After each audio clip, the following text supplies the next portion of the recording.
मैं आपको समझा रहा था न्यूट्रिशन।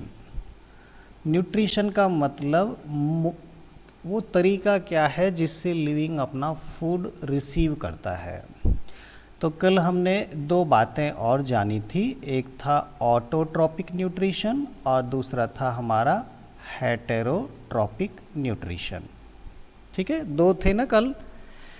ऑटोट्रॉपिक न्यूट्रिशन में क्या था कि इनऑर्गेनिक को यूज कर रहे थे ग्रीन प्लांट और ऑर्गेनिक फूड बना रहे थे, ऐसा वो कर पा रहे थे। जितने भी ग्रीन प्लांट्स होते हैं वो ऐसा कर सकते हैं और उस प्रोसेस को हमने नाम दिया था फोटोसिंथेसिस प्रोसेस। ठीक है। हेटेरोट्रॉप्स में मैंने आपको बताया था कि ये ऑलरेडी ऑर्गेनिक फूड ही लेते हैं और उसी को यूज करते हैं। ये खुद नहीं बनाते फूड, इन्होंने जो बनाया उसी फूड को ये इस्तेमाल करते हैं। ये केवल कंज्यूमर हैं, ये उपभोक्ता हैं, ये प्रोड्यूसर नहीं है। और ये प्रोड्यूसर हैं, ये प्रोड्यूस करते हैं, अपना खाना खुद बनाते हैं, ये तो केवल उपयोग करते हैं। ये दो कंसेप्ट हमारे कल क्लियर हुए थे। आज हम बात करेंगे कि आखिर ये ग्रीन प्लांट्स अपना खाना कैसे बनाते हैं, इनकी प्रोसेस क्या है। क्योंकि हम क्या पढ़ रहे हैं, लाइफ प्रोसेस पढ़ रहे हैं। हमको वो प्रोसेस ही तो जानना है कि आखिर प्लांट अपना खाना खुद कैसे बनाता है। यही आज का हमारा टॉपिक रहेगा। अल्टीमेट अगर मैं थोड़ा सा बोलूं तो आज हमको समझना है कि फोटोसिंथेसिस कैसे होता है। ठीक है, तो सबसे पहले हम बात करते हैं फोटोसिंथेसिस। बचपन से आप इसकी डेफिनेशन पढ़ रहे हैं।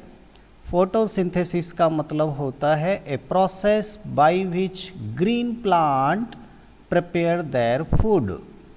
Green plant make their food, अपना खाना खुद बनाते हैं। इस प्रोसेस को हम बोलते हैं फोटोसिंथेसिस। कैसे बनाते हैं? By utilising water and carbon dioxide. ये दो इनऑर्गेनिक केमिकल हैं, दो इनऑर्गेनिक हैं, इनको इस्तेमाल करते हैं और बनाते हैं फूड। और फूड होता है ऑर्गेनिक, और ऑर्गेनिक में फूड जो बनता है वो होता है ग्लूकोज। ग्लूकोज का मतलब होता है C6H12O6। ये ग्लूकोज होता है। अब तो ये फॉर्मूला भी आपको याद हो गया होगा। तो एक ऐसी प्रोसेस जिसमें ग्रीन प्लांट पानी और कार्बन डाइऑक्साइड को इस्तेमाल करके ग्लूकोज बनाते हैं।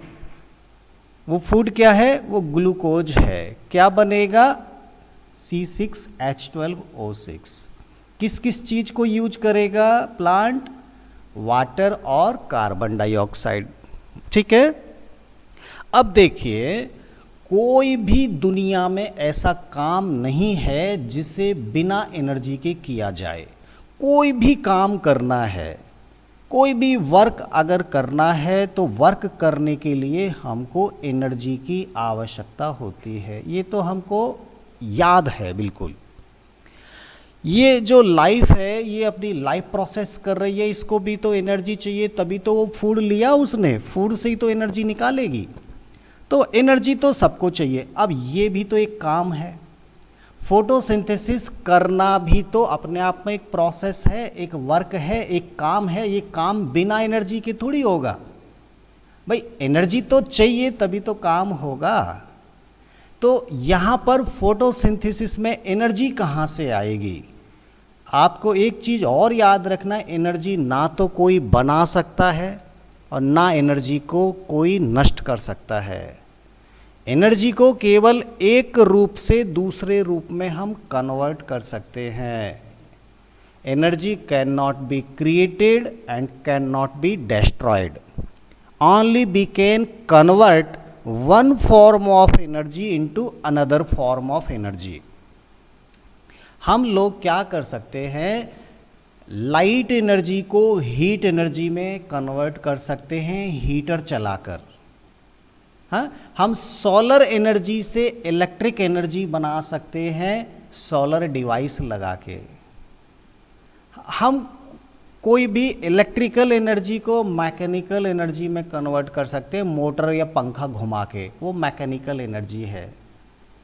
हम एनर्जी को केवल कन्वर्ट कर सकते हैं, ऐसा नहीं है कि हम खुद बना लें, ऐसा भी नहीं है कि हम उसको नष्ट कर दें। एनर्जी नष्ट नहीं होती, रिलीज हो सकती है एटमॉस्फेयर में।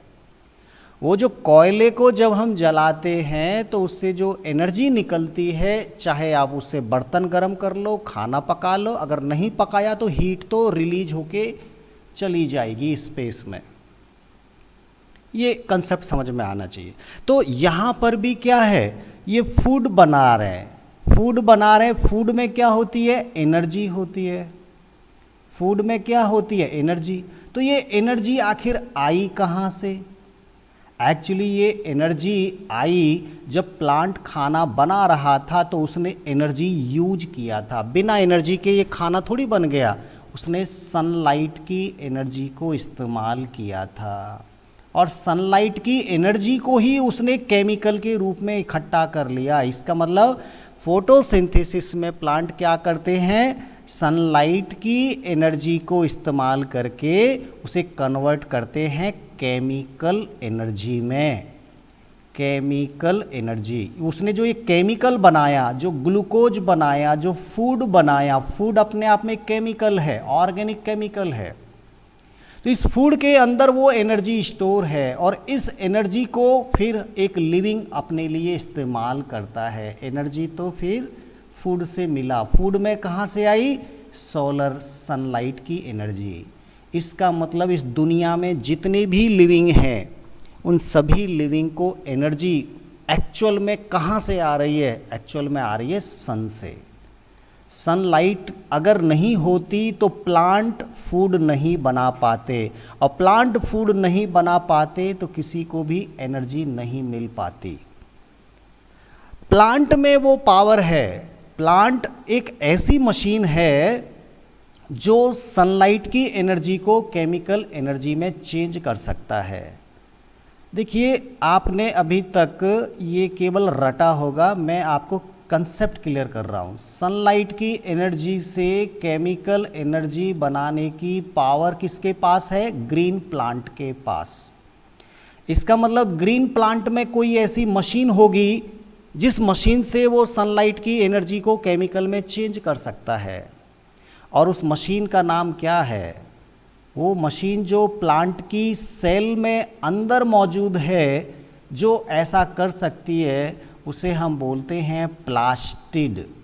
और प्लास्टिड भी 3 तरह का मैंने आपको 9th में पढ़ाया था। खास तौर पे मैं बात करूँगा क्लोरोप्लास्ट। ग्रीन प्लांट की पत्तियों में जितनी भी सेल हैं, ये ग्रीन प्लांट की पत्ती है, लीफ है, ये सेल हैं।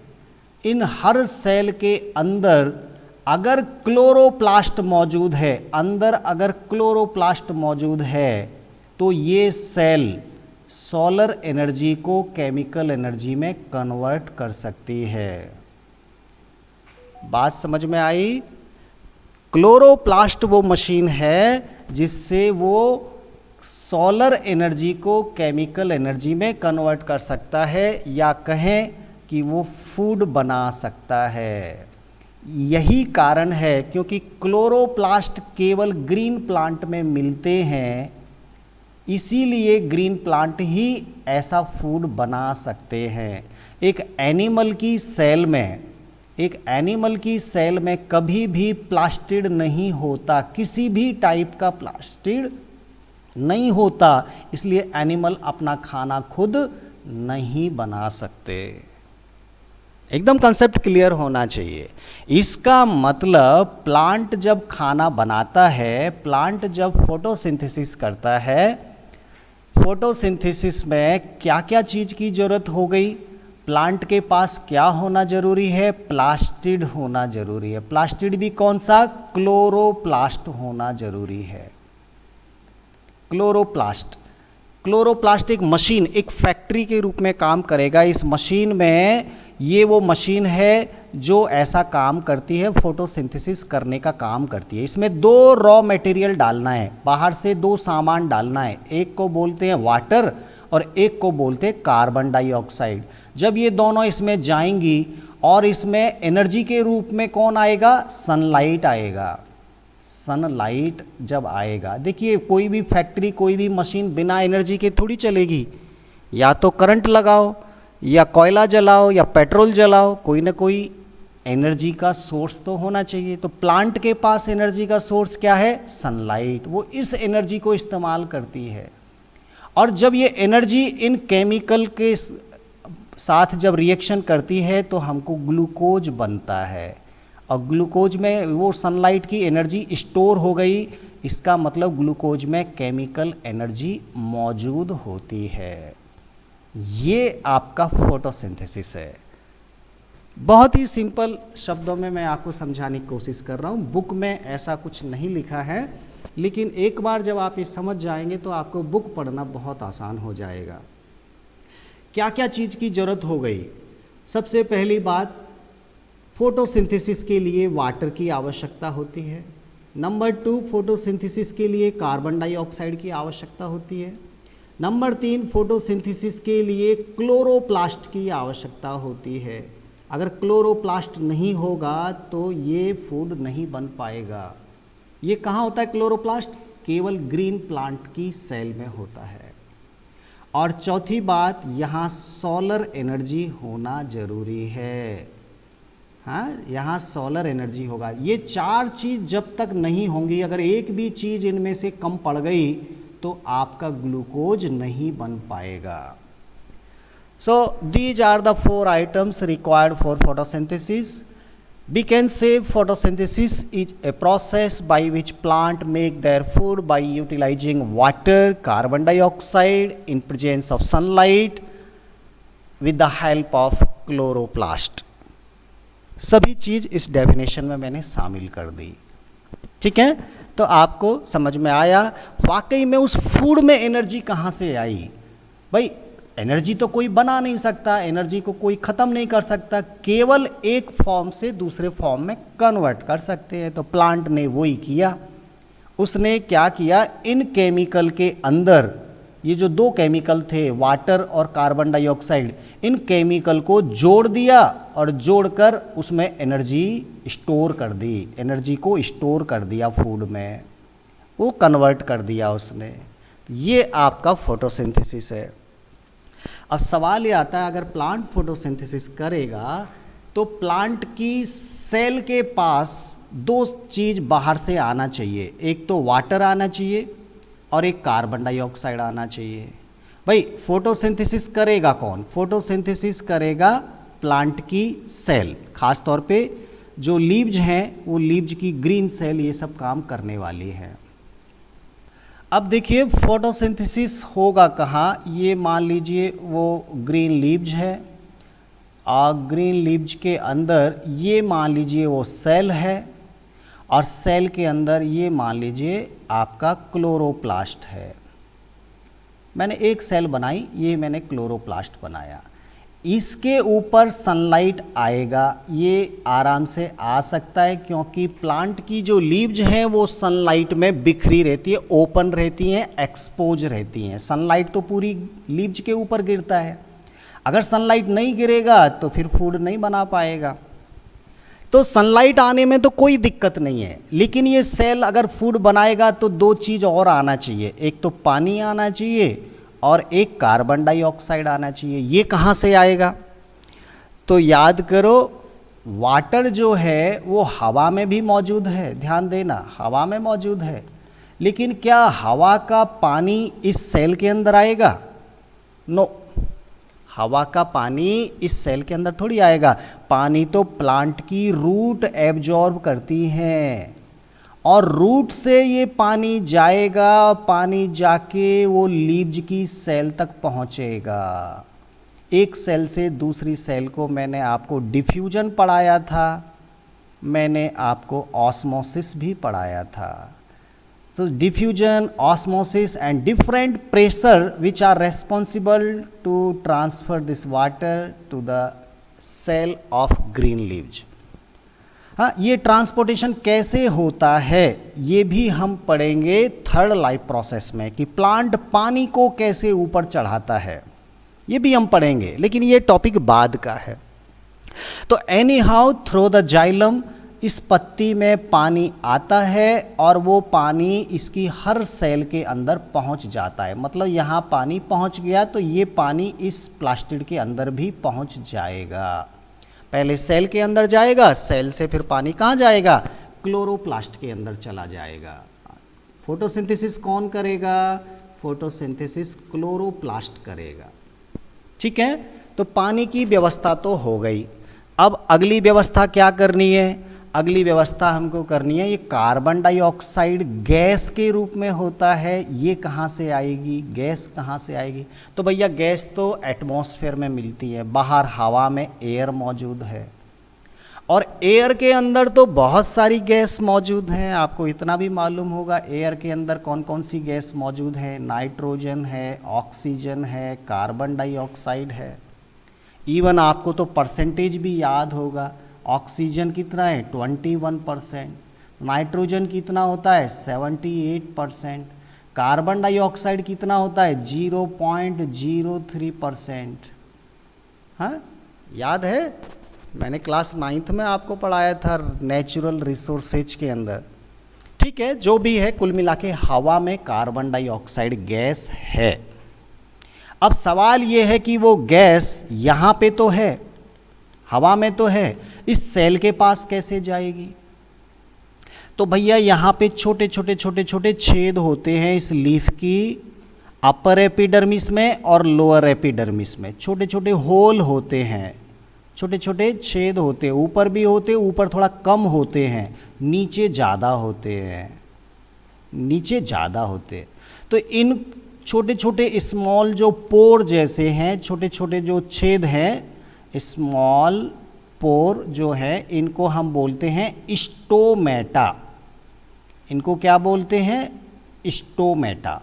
मैं समझाऊंगा स्टोमेटा कैसे होते हैं, ये थोड़ा बाद में समझेंगे। फिलहाल मैं आपको बता देता हूँ कि ये स्टोमेटा छोटी छोटी ओपनिंग्स हैं, और अगर इसके पास लो कार्बन डाइऑक्साइड है, अगर इसके पास कार्बन डाइऑक्साइड कम है और हवा में कार्बन डाइऑक्साइड अगर ज़्यादा है, तो क्या होगा, डिफ्यूजन होगा, high concentration to low concentration, CO2 will move to the cell, cell के पास पहुंच गई। भाई हाई कंसंट्रेशन से लो कंसंट्रेशन डिफ्यूज होगी ना, ऑटोमेटिक जाएगी वो। तो ये सब चलता रहता है। तो कार्बन डाइऑक्साइड इस तरह से डिफ्यूज होके सेल के अंदर चली गई, पानी भी आ गया जाइलम से, और इस सेल में जब ये दोनों सामान आ गए, ऊपर से सनलाइट आ रही है।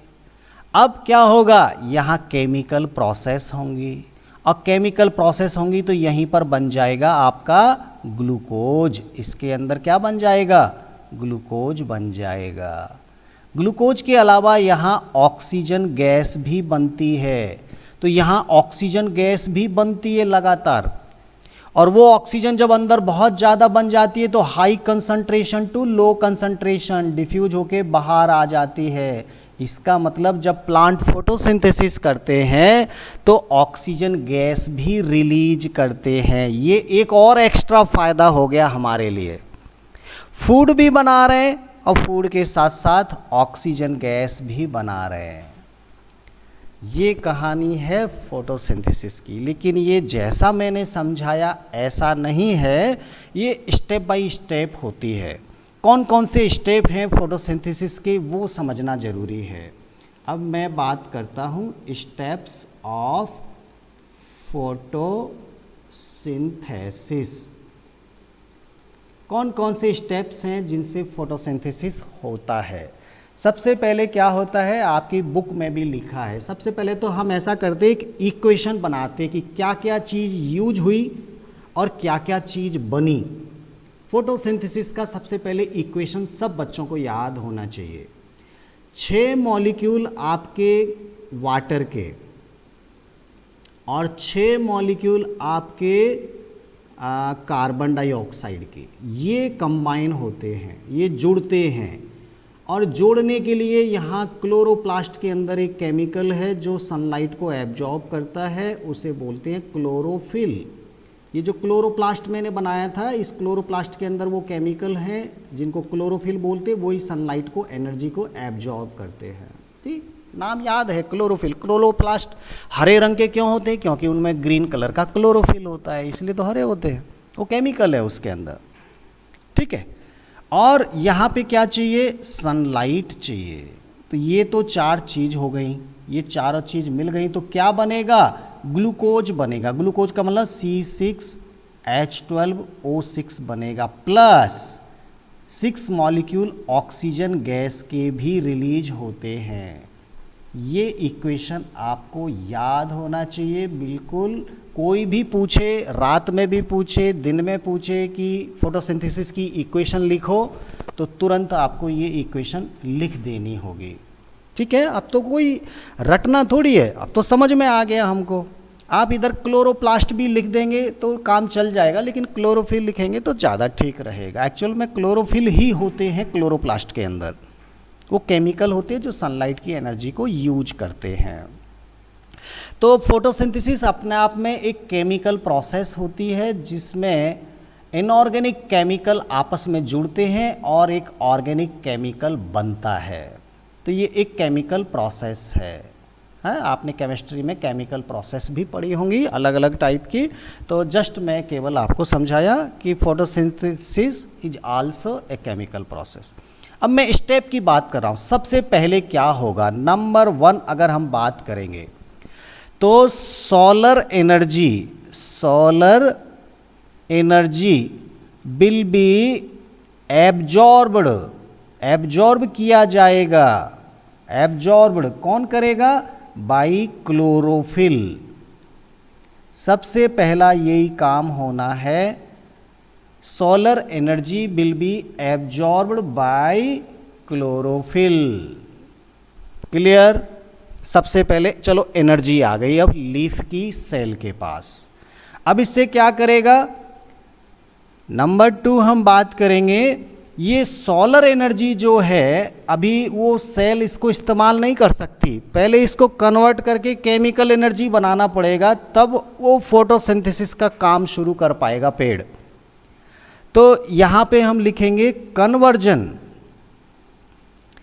कन्वर्जन ऑफ लाइट एनर्जी या solar energy, conversion of light energy into chemical energy.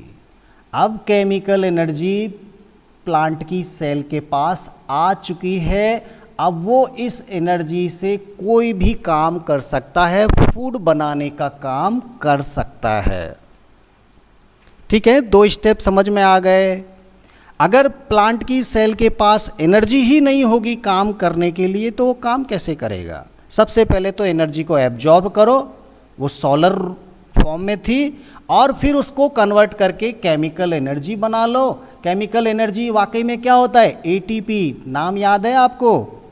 Adenosine triphosphate 9th में भी पढ़ाया था। तो ये जो सेल हैं जो फोटोसिंथेसिस कर रही हैं, उनका जो प्लास्टिड है वो क्या बनाता है? सोलर एनर्जी से एटीपी बनाता है। ठीक है, तो अब एटीपी आ चुका है सेल के पास, अब इससे वो अपना फोटोसिंथेसिस का काम शुरू करेगी। तो तीसरे स्टेप में क्या होगा वो आप देखिए। स्टेप नंबर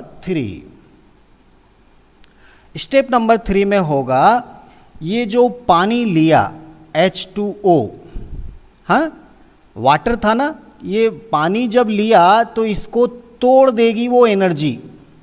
वो जो अभी एनर्जी मिली, जो केमिकल एनर्जी थी, उस केमिकल एनर्जी से इस पानी को तोड़ देंगे, और तोड़ के क्या बनेगा?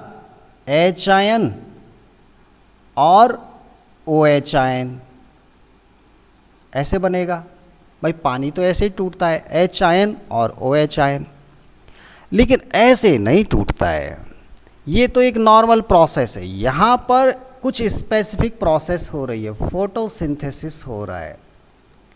फोटोसिंथेसिस में ये ऐसे नहीं टूटता है। एक्चुअली क्या होगा, ये जब टूटेगा तो ये 2 H आयन बनेंगे और एक ऑक्सीजन बनेगा। अगर मैं 2 मॉलिक्यूल को यहाँ तोड़ता हूँ तो 4 H आयन बन जाएंगे और एक ऑक्सीजन का मॉलिक्यूल O2 बन जाएगा। इस तरह से टूटता है।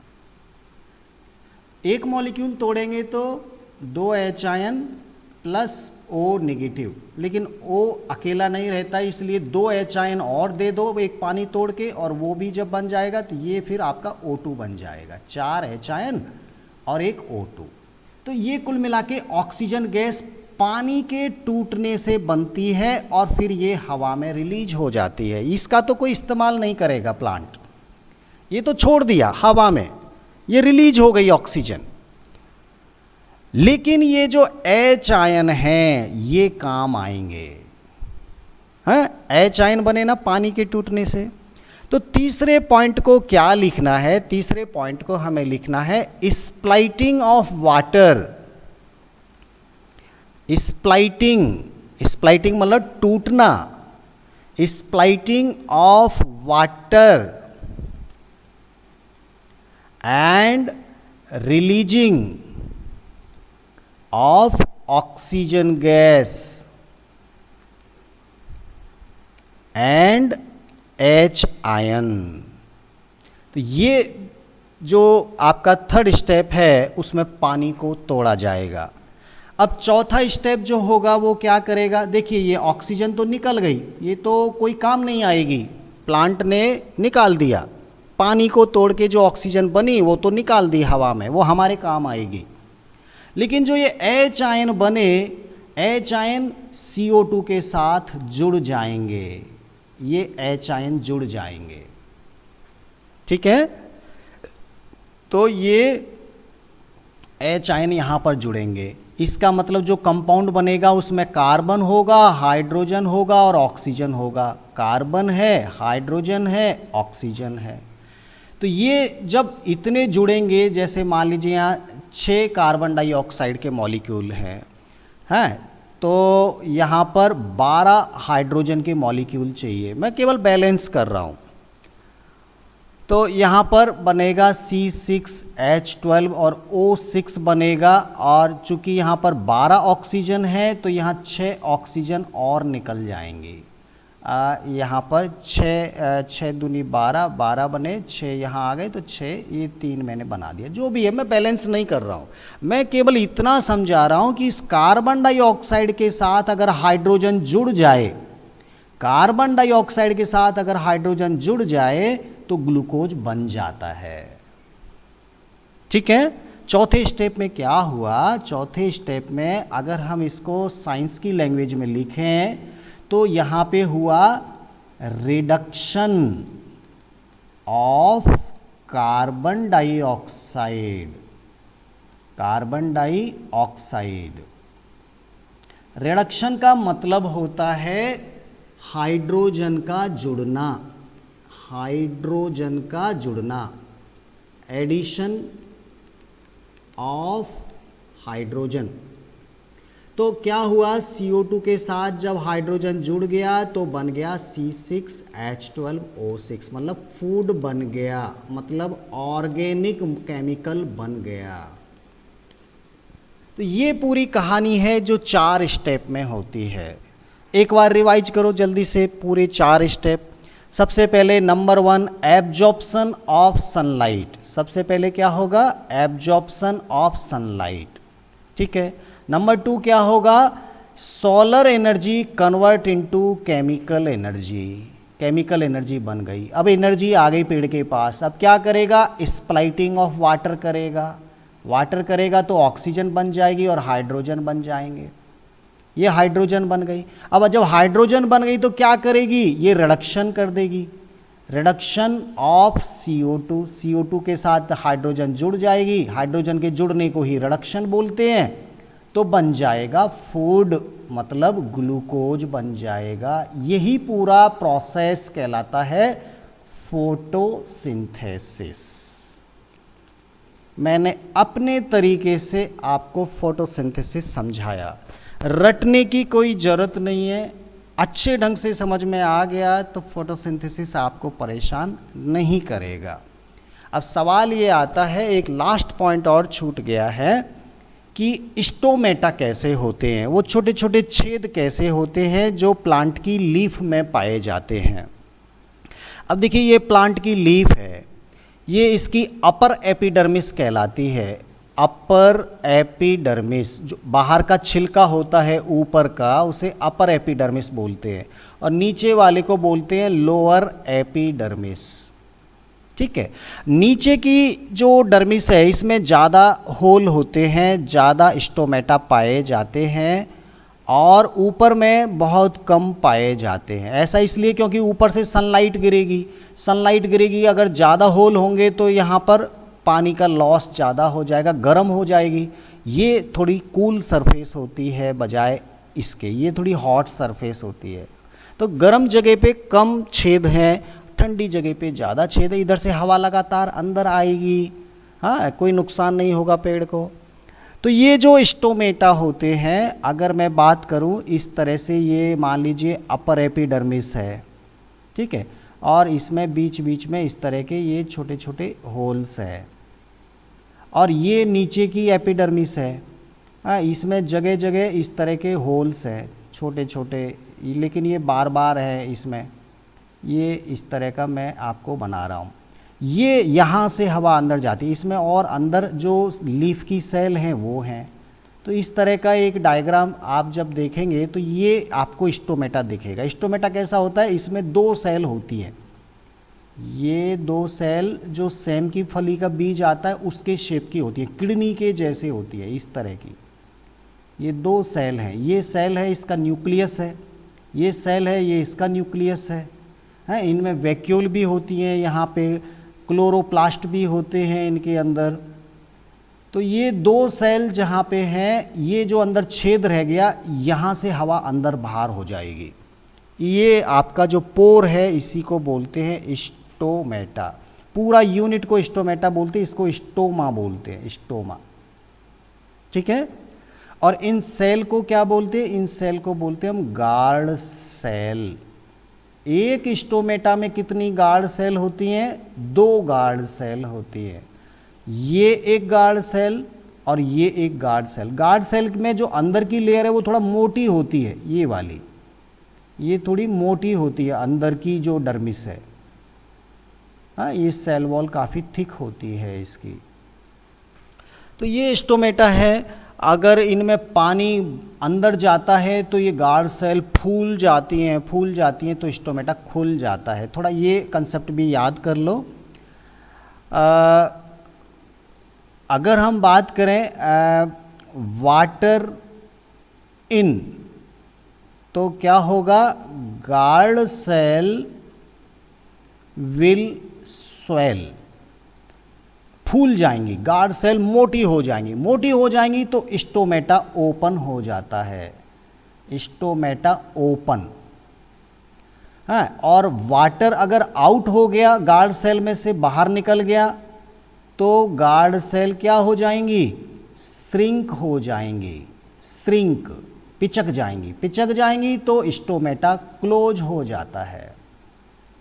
तो ये भी मैंने लगे हाथ आपको समझा दिया, हालांकि यहाँ पर ज़्यादा जानने की ज़रूरत नहीं थी, फिर भी स्टोमेटा अपने आप में वो डिवाइस है जहाँ से बाहर की हवा अंदर और अंदर की हवा बाहर आती जाती रहती है। ये वो गेट हैं जिनको खोला भी जा सकता है और बंद भी किया जा सकता है। इसके आसपास की जो सेल हैं, उन सेल से पानी अगर इनमें आ गया तो ये फूलेंगी तो ये छेद खुल जाएगा, और ये पिचक जाएंगी तो ये छेद बंद हो जाएगा, ये दोनों इस तरह पास आ जाएंगी और ये छेद बंद हो जाएगा। ठीक है, तो आज का बहुत सारा कंसेप्ट था, मुझे लग रहा है आपको अच्छे ढंग से समझ में आया होगा। न्यूट्रिशन इन प्लांट, अगर हम बात करें तो प्लांट ने अपना खाना कैसे बनाया वो आपको समझ में आ गया।